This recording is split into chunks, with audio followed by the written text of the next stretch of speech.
अपने आत्माओं,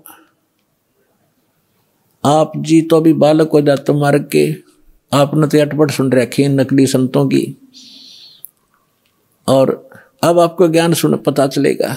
जैसे आप जी को एक अमेरिका की भविष्यवक्ता, अमेरिका की फ्लोरेंस की भविष्यवाणी सुनाई थी पिछले सत्संग में, और उसने क्या बताया है कि उस संत के ऊपर नक्षत्र से एक प्रकाश आ रहा लगातार, उसकी किरणें उसके मस्तिष्क पर निरंतर बरस रही है। तो यह शक्ति सतलोक से सतपुरुष की, कबीर भगवान की दास के पास आ रही है, और उसी से दास आपको कनेक्शन दे रहा है। ये रियल पावर मिल रही है आपको। फिर वो क्या बताती है कि उसका चेहरा जब मैं देखती हूँ जैसे उसके चारों तरफ सूर्य उदय हो रहे हों। इस शरीर के अंदर एक और बॉडी है। जिन भी महापुरुषों को लेकर गए उनके यहाँ की बॉडी यहीं छोड़ गए, अंदर ऐसा ही शरीर है। वो ओरिजिनल यानी तो भक्ति से संग्रहित, भक्ति से चार्जड है वो। तो जैसे एक सर्प कांचली छोड़ देता है, अपने ऊपर की कैंचली त्याग जाता है, वह सर्प जैसी होती है, लेकिन वो सर्प न्यारा है। ऐसे ही शरीर के अंदर ओरिजिनल जो बॉडी है वो अलग है, और उसका प्रकाश फिर उस सूक्ष्म शरीर से बाहर झलकता है। इसके बारे में गरीबदास जी कहते हैं, देही को सतगुरु कहे ये सब धुंधर ज्ञाने, चार दाग आता नहीं वाको सतगुरु जाने। इस शरीर की, इस बॉडी को सतगुरु जो मान रहे हैं वो तो अभी बालक है। इसके अंदर जो और शरीर युक्त वो सतगुरु है, वो मरता नहीं कभी। चार प्रकार के दाग हैं। अंतिम संस्कार 4 प्रकार से किया जा रहा अपने यहाँ पर। एक तो दफना देते हैं, मिट्टी में गाड़ देते हैं ईसाई और मुसलमान भाई, और हिंदू और सिख संस्कार कर देते हैं। कुछ ऐसे हैं जो जल प्रवाह कर देते हैं उसको, मच्छी कीड़े मकोड़े खाकर उसके शरीर को दबा देंगे। और कुछ क्या करते हैं, एक मचान बना देते हैं ऊंचा, उस 100 को उस पर डाल देते हैं, पशु पक्षी ऊपर के पक्षी आदि खा लेते हैं।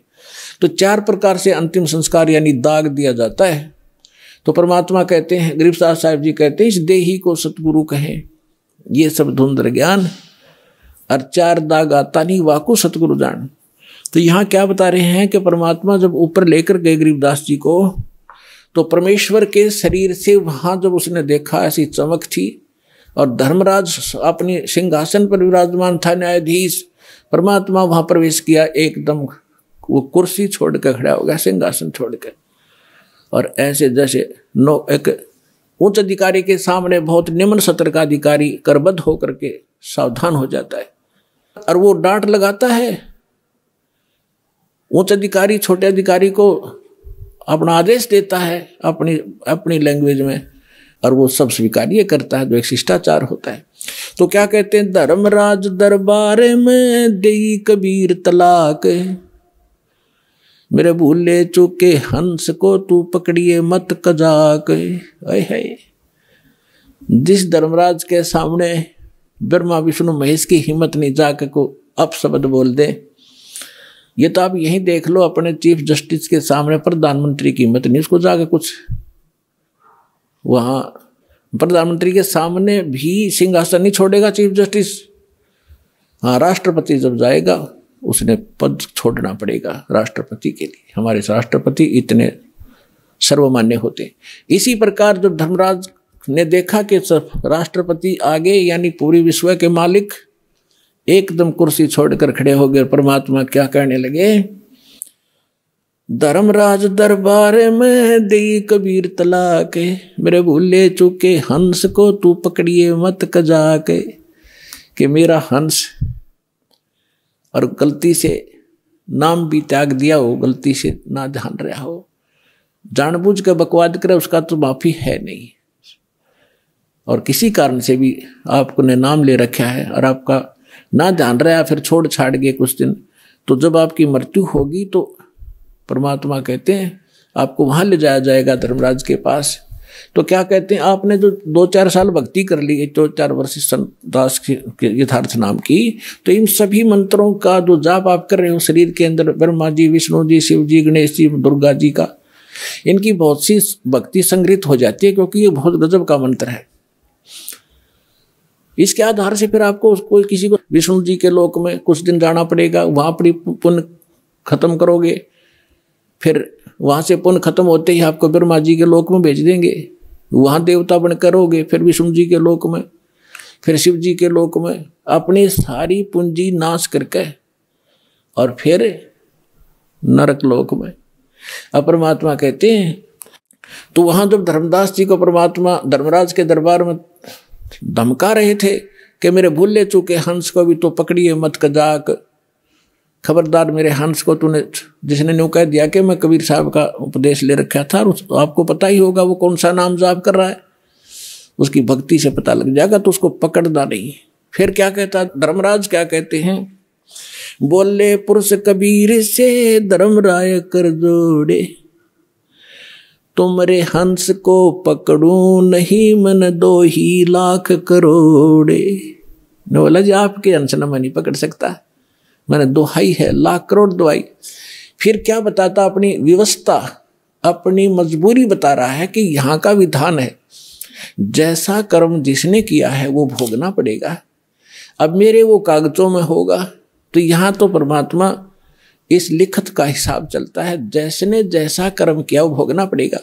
आपकी शरण माने से पहले उस प्राणी ने जो आपसे बिछुड़ गया, उसके पाप भी होंगे, पुण्य भी होंगे, तो मुझे तो दोनों का ही दंड देना पड़ेगा। तो परमात्मा क्या कहते हैं, धर्मधारी जारी नरा और भांग तमाकू खाई, यानी पहले कितनी गलती कर रखी है इसने।